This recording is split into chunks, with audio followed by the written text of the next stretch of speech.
Hello, everyone, and welcome to Worldclass Tech Talent podcast. We have an amazing guest today named Stephen. Hi, Stephen. Hi, Vikas. Nice to have me. Thanks. Yeah, thank you. And in this episode of Worldclass Tech Talent podcast, our guest speaker, Stephan Schmidt, is going to cover insights about the secret sauce of successful CTOs. So, let me give you a brief introduction about Stephen. Stephen is a technology veteran whose journey began as a self taught programmer in 1981. That's before I was born, and evolved through roles of a serial startup founder, engineering manager, and CTO of an eBay Inc. company. With deep expertise in artificial intelligence dating back to his university studies, Stephen now serves as a CTO coach, and that's our area of interest for today, helping technology leaders navigate the current industry disruption. His unique perspective, bridging the evolution from early computing to today's AI revolution, positioning him as an ideal guide for developers and managers facing strategic technological disruption. That's an amazing career journey. But Stephen, my first question would begin that I have interacted with lot many CTOs as in my career, but how this transition happened, that how did you choose to become a CTO coach? So I was for a very long time in the industry, and I was for a very long time, 25-year plus, an engineering manager. And the last position I held was the CTO of the startup of my wife. And so I worked with my wife in a startup, and then she sold her startup to a competitor successfully. And so I had the opportunity to think about what to do. And basically, because I always wished for someone to help me when I was the CTO, because there were very, very tough moments, people shouting at you, website down, incidents, pressure. I wanted to talk to someone, but there was no one like 20 years ago. And I also liked helping people. I put a lot of effort into one-on-one, into people development. So combining these two things, I thought, why not become a CTO coach? And that's the reason I became a CTO coach something like 7 years ago. Oh, that's so interesting. And how many like coaches you had so far? Like how many people you have coached so far? I think so, 80 plus. So between 80 and 100. That's the current count. Depending on how you count, I also do some helping some founders with startups on the tech side. So yeah, something roughly between 80 and 100. Okay, that's a good number. And so how do I become a CTO? Like, what are the key ingredients of becoming a CTO? What do you want to share with our audience today? I think the first thing from my experience to become a CTO is you need to want to become one. It can't be a faint wish. I would wish to become a CTO at one time. I think to become a CTO, it really needs to some discipline to become a CTO and to get to that position. A lot of people I look at and people I know, they often sidestep. They are a team lead, they are a tech lead, they get another offer from another company for a tech lead position, nicer company, more money, and so they join another company as a tech lead. Or they are the VP of engineering, and so they join another company as a VP of engineering. And I think if you really want to become a CTO, don't sidestep in your career, but move forward. That's, I think, is the most important thing to make it to a CTO. The easiest way is probably found your own startup, because then you can give your CTO title yourself. But there are the downsides of working in your own startup. So that's also a very rocky ride. Okay, so one of the thing is that one should have that ownership. Like, if they want to become a CTO, be a CTO, not just any technical leader who is just stepping with when they are seeing good opportunities, right? Yeah. If you sidestep, you're not making, you can't move forward. And big mistake. Yeah. Got it. And if a large company is hiring a CTO, so I am the CEO, and as a large company, we are hiring a CTO. What are the best practices for the large company to hire CTOs? I think the biggest thing, you need to understand why you want a CTO, what problem do you want to solve, in which situation you currently are. And I feel like I've talked to a lot of companies who are very focused on the role, but not too much focused on why they want one, what is the most important thing to look into a CTO from their perspective. Should the person be a visionary, very strategic, someone who can do a turnaround? So there are very different types of CTOs with very different experiences, and you need to find out what you want to do. There is no unicorn in the market who can someone who can do it all. You need to understand what's your challenge, what's your particular challenge, and then find the right person from there.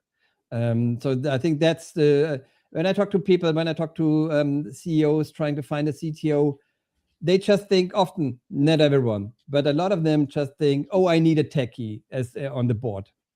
And it's not, it does not go far beyond that. And that's sometimes because the CEO has not enough experience in tech to make that call. That's also why I helped some in the past founders to find a CTO, or not to find one, but to define what they really, really need.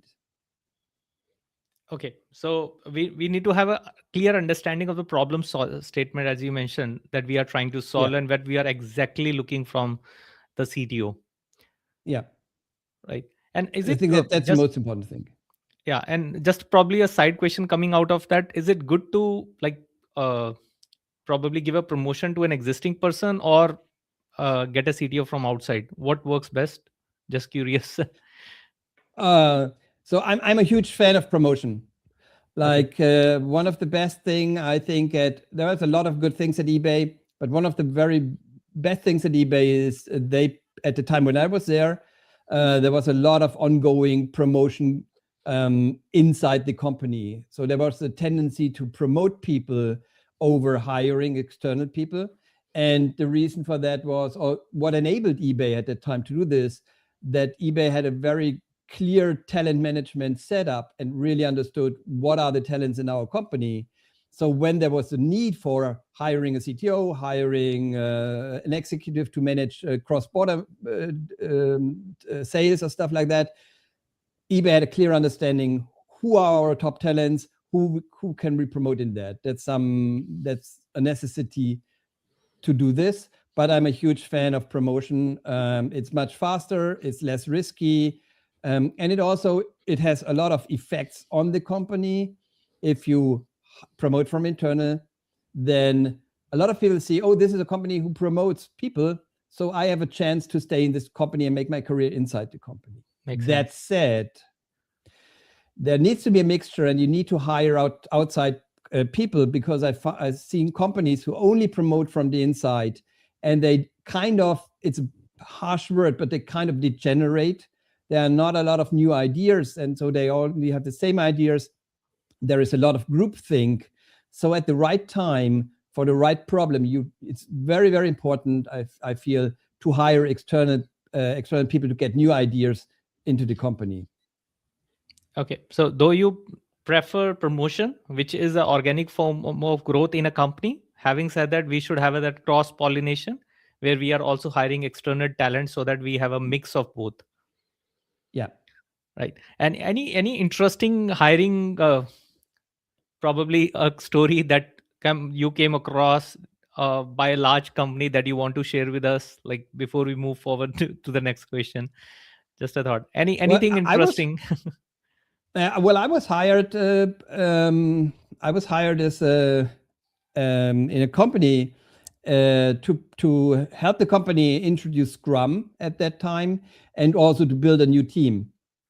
And they said, yeah, well, we also need to check your programming credentials. And the interviewing process was so brutal. And then I said, oh, I want to join that company because the interviewing process was so brutal. That was the main reason to join the company.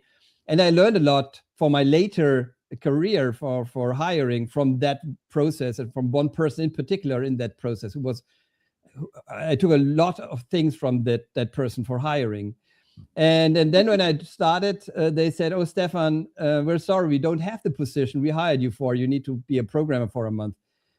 So I became a programmer for a month, and then the position was done, and then I could become build that team and build that department for the company. But yeah, that was I think that was an interesting hiring story, at least for me at that point. No, this is Surprising one. actually because as we are asking about a large company also checking the programming, that what is your programming strength, that itself is quite interesting, right? Yeah, yeah. Okay. Okay. So we have discussed enough about the large companies, but today's it's an age of unicorns, startups. And when I'm attending any conference, every other founder is having this question that how to hire the CTO. So the question goes to you. So if I'm running a startup, how to engage a CTO for my startup? Don't. I think one of the mistakes I see. So if you find someone who's great, hire the person. All fine, all fine. But I think a lot of founders make the mistake of hiring their first tech hire is a CTO. They hire someone, perhaps they can't pay the money, so they give the title. But the real challenge for a CTO, from my perspective, in a startup is that the job totally changes every 6 months. So when you're the first person, you're writing code. Then you're hiring people. You become a team lead. You need to manage people. Then you need to step up. You need to go into strategy, support business. You need to probably go on the board, talk to investors. So when there is a Series A or after a seed. So the CTO position really, really changes a lot.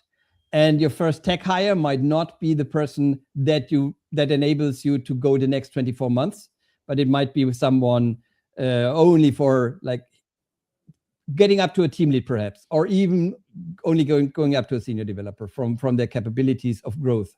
So that's a big mistake. And having a CTO in the beginning, it's very, very difficult to then make the judgment call and take the title away. If I say, "Oh, you can't make it as a CTO," I take your title away. That creates, obviously, for obvious reasons, a bad mood and a lot of bad blood. So it's a very difficult thing to do that companies struggle.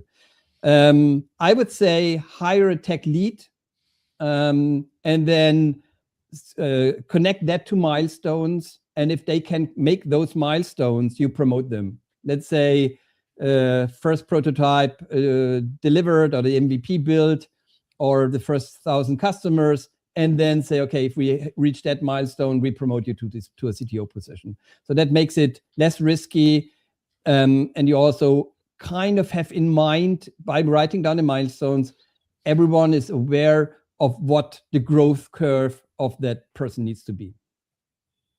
That sounds interesting. That first probably have a tech lead kind of profile and setting up the milestone. So you give two beautiful indicator for those milestone. One, it could be that first prototype is out in the market, and second, it could be acquisition of first 1,000 customer. It may vary Yeah. based on the individual startup. What could be the other milestone? Because I think this is very interesting for a non-tech entrepreneur to think, because they don't know about these terminologies in the beginning. So the customer thing is basically about traffic, and it depends of if you're B2B or B2C, but it shows that the platform that has been built is kind of scalable to some level. And other milestones that are relevant to me are hiring the first person, hiring a team, hiring a team lead, delegation to a team lead, having a setup, implement a process. All of these things could be milestones that need to be achieved to promote a person on team lead, head of development, VP, engineering director, CTO, or something. Okay. And so that's a interesting insight, that in most cases don't hire a CTO immediately, probably hire a tech lead and then set up the milestone, and then the person can upgrade to the milestone. And for a probably a side question to this question, that if there is, it's co-founded by two people, where one is a business person and another is already a technical person, so eventually they will take up the tech role, right? one will become the Yeah. CEO and the CTO. How do you define the because as you already mentioned that in the initial phase there is most of the thing which are happening on the business side. So how do you define the hairline difference that okay, these are the responsibilities, what are the key responsibilities of the CTOs and what remains in the hand of CEOs? Any broader thought? Because when we are meeting lot many people are starting companies even out of their colleges and not having that clear insight that what should be the first movement after thinking about starting the company. The first thing I wanted to say about this is I encourage all your tech viewers and listeners to start a company. Don't wait for a business person. Do it yourself. If you take a look at the US, Mark Zuckerberg, Bezos, Omidyar, Musk, all of these people are techies. All of these people at one point or another have been programming. So I think what's really the difference between Silicon Valley and the rest of the world is in the US, techies are founders of companies. Also, Sergey, Google, all of these people, all of them have been techies. I think that's the biggest difference between the US and everyone else. So I encourage all techies to found a company, and you can do it. If there is a split, if you have a co-founder, having two people, some stuff is more difficult. Like you need to discuss a lot of things, you need to align, you need to agree. That's more difficult. But also sometimes it's easier because you have an up, the other person has a down, so that mellows out. It's not as stressful if you're two persons compared to being just one person. What I think from my experience, what should be with the CEO and what's most important for the CEO, from my perspective, is have a vision for the company. No one else can do that. You're the CEO, you have a vision, probably. And a vision is not a product idea. A vision is more than just a product idea. A product idea is part of the vision or part of the strategy. So that's very important for the CEO. And what they should keep is understanding the customer and the market. When I talk to founders, I think the biggest mistake from my perspective, I don't want to be judgmental, but from my perspective, they are not talking enough to customers. They are not understanding the market. As a CEO of a startup, in your niche, you should be the person in the world who understands the market and the needs, not the wants, but the needs of your customers most. So that's one thing. And I think the other part could be that the CTO also takes on a CPO role, so also takes on product. So it's product and tech. It's a CPTO role, which works fine. And that also, we might go into that later, but that's also very useful in a transition to AI.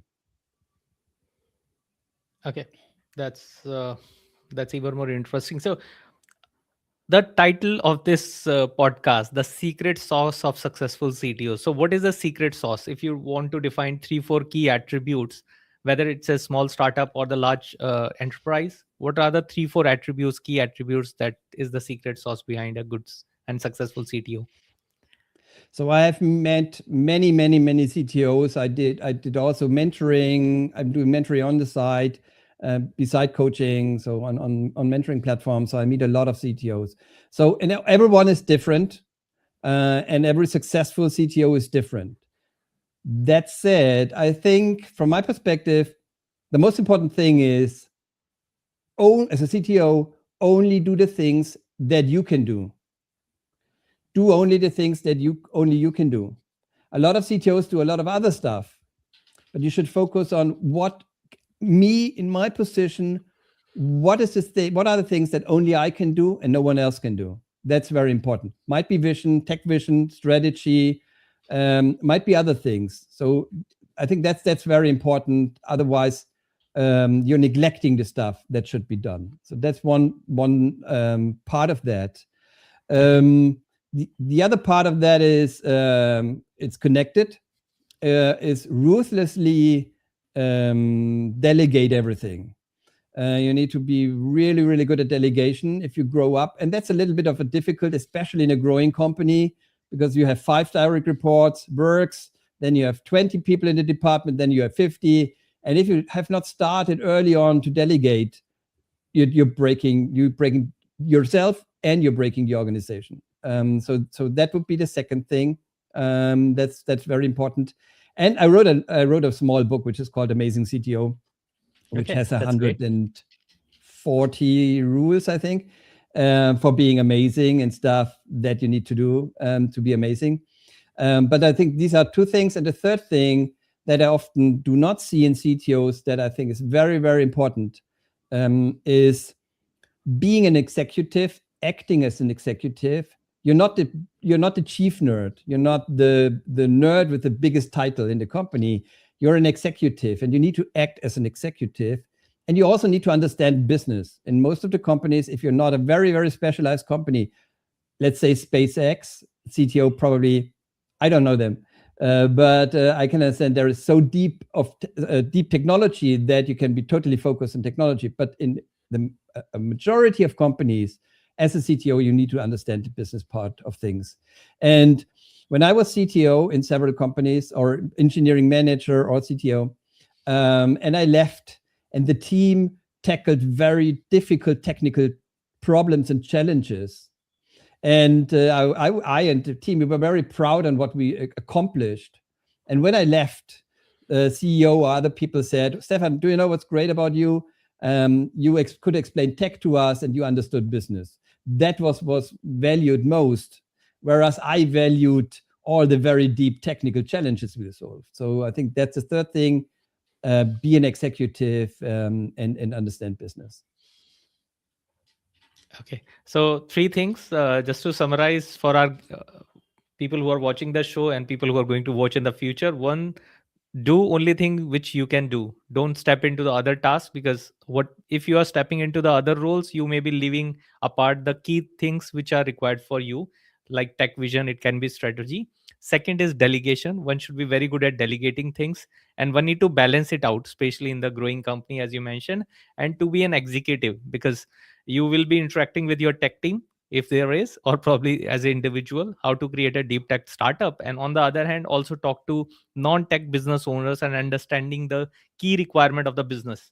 So how to balance these two things. So these are the three things. And you mentioned about your book, and I'm sure it must be available, the link must be available on your website, which is right now I'm showing amazingcto.com, right?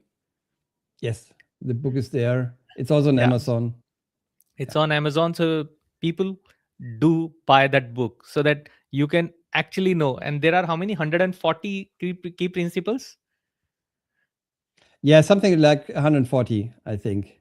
Oh, Perhaps that's more, but at least 140. at least 140. So Yeah, you will actually understand, guys, the secret sauce behind becoming an yes. amazing CTO. Your title itself is so interesting, amazing CTOs. That covers it all. Now, Yep. moving forward, the one of the key thing, the thing which is impacting the industry is the AI. Everybody's talking about AI, and it has gone to that level. Any product discussion, any discussion is not complete if you are not talking about AI. So even for the CTO, how can we leave that part? So in the AI era, how's the role of CTO is changing? I can't predict the future. You know, if I could predict the future, I would play the lottery. I can't, so I don't play the lottery.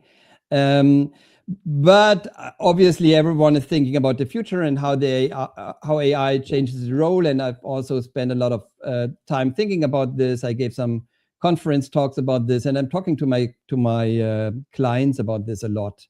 I think, in general, tech and product will come closer together and perhaps even merge. There are discussions about product engineers being the next upcoming role that combines some part of product knowledge and some part of engineering knowledge. A person who can fuse these two things and then make an AI do the thing, write the code, whatever is necessary to make it happen. So there is a lot of discussion about this merger of roles. And I think if we look at the internet, at the arrival of the internet in Germany, it arrived in something 1990, World Wide Web something 1993, 1994. That also brought a lot of new roles, like the product manager role that we currently have, a product owner role, but also the engineering and DevOps roles. A lot of these roles that we currently have in many tech departments or tech startups, tech companies have been brought on by the internet, by the drivers of the internet, what the internet drove for role change. And I think True. the AI, we will not stay the same, and AI will also drive role changes. And one might be a product engineer. So if engineering takes on more product responsibility, I think there is a driver towards more, also the CTO taking on more product responsibility, perhaps being a CPTO, especially like with AI, it's much more difficult to create a kind of a waterfall process. Someone thinks up the problem, someone writes the code. In a lot of companies today, I see prototype first. So they start with a prototype by AI instead of writing a ticket. It's prototype first. Then they look around, and then that's put into production code. That's translated to production code. And I think coming from this, I think the CTO will take on much more product responsibilities on one hand, and it's for the next years. It's a very tough ride with a lot of changes and a lot of uncertainty with all the CTOs I talk to. Okay, so probably it will reinvent the role. So you did not just talk about that. Definitely, one should grab the knowledge of artificial intelligence, which is non-negotiable skill. But you also talked about that probably it will reinvent the role. Probably the technical and the product management currently will start merging into one role with the changing behavior and changing possibilities with the AI, right? Yes. Yeah, that's even more interesting. And we have a question coming from a CTO of our own company, Nikhil, that what's one I'll just display the question. So his question is that what's one leadership habit or practice you see leaders under leverage that consistently accelerate team performance and organizational impact? Any one quality that you see people not taking advantage of?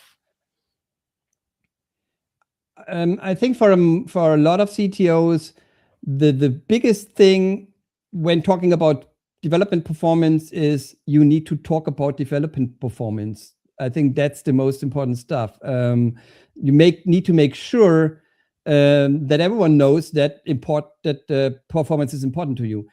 Sounds obvious, but when I talk to clients and to people, they assume everyone knows performance is important, and then they wonder why the CEO thinks there is not enough performance. So that's one thing.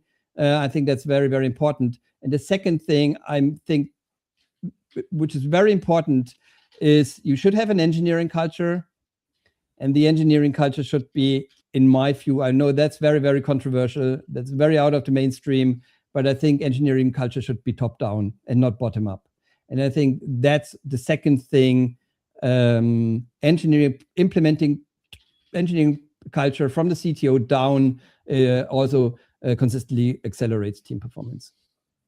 Okay, would you like to probably add some more lines to this line that it should be top down? What do you exactly mean by giving an example? I mean the following. Often in too many organizations, I see engineering culture, and it might work. I'm not arguing that, but in a lot of companies, engineering culture is bottom up, and so it's from a perspective of a developer, and it does not have management buy-in. And if there is no management buy-in, if the engineering culture does not help you as a CTO, it's very difficult to keep up. To me, engineering culture is a tool for the CTO to scale an organization. If I have the right management engineering culture in place, for example, in my culture, it's always no shortcuts, or we're professionals. That's part of the culture. And if we have that in place, and it's a tool I as a CTO can use in meetings or making decisions or helping people make the right decisions, like no shortcuts, that's very, very helpful. And because it's helpful to me, as the manager, as the top manager in the department, I will use it all the time. Otherwise, it might be something just pinned to the wall or be a nice thing in the Notion on a Notion page, but it's not really lived. But if it's a tool to me, it's lived and it's useful and it's tied to performance. That's that's quite insightful, and probably we can have another book from you on this engineering culture, the way you start defining, because that was quite interesting. We may have a intuitive understanding of this word, but the way you started defining in no shortcuts, and if we can add some anecdotes that what do we mean by that, I think that itself is an amazing podcast topic or a Yeah, book, that what do we actually mean by engineering culture, great engineering culture. yeah. Great. Before closing the podcast, I'll circle back to where we started about your journey. And one of the keyword that you mentioned, that you are a self-taught programmer. And in Yeah. my study, one of my book is dedicated towards that word, self-taught programmer. That I think that's one of the key ingredient of becoming ultra successful in any field. If you are self-taught person, so would you like to share some insights about how did you start becoming a self-taught programmer? What was your journey and how it helped you? It was very, very simple. It was very, very simple. Like, I'm 50 plus, so I grew up in the 70s. You can see from the color of my beard. And I was playing video games at the end of the 70s, beginning of the 80s, usually in the back room of a restaurant. When my parents or family went to a restaurant, there was an arcade machine. And so I came into playing video games. And then I had a lot of video game ideas in my head. And the only way to play the games I had in my head was to learn programming. And because like in the beginning of the 80s in Germany, people did not have a computer at home. So I went to a department store, and in the department store there were computers, VC20s, Commodore VC20s or VIC-20s, and later C64s. And then people did some programming there, and that I took a look, did the same, repeated that. Sometime later, bought my own computer.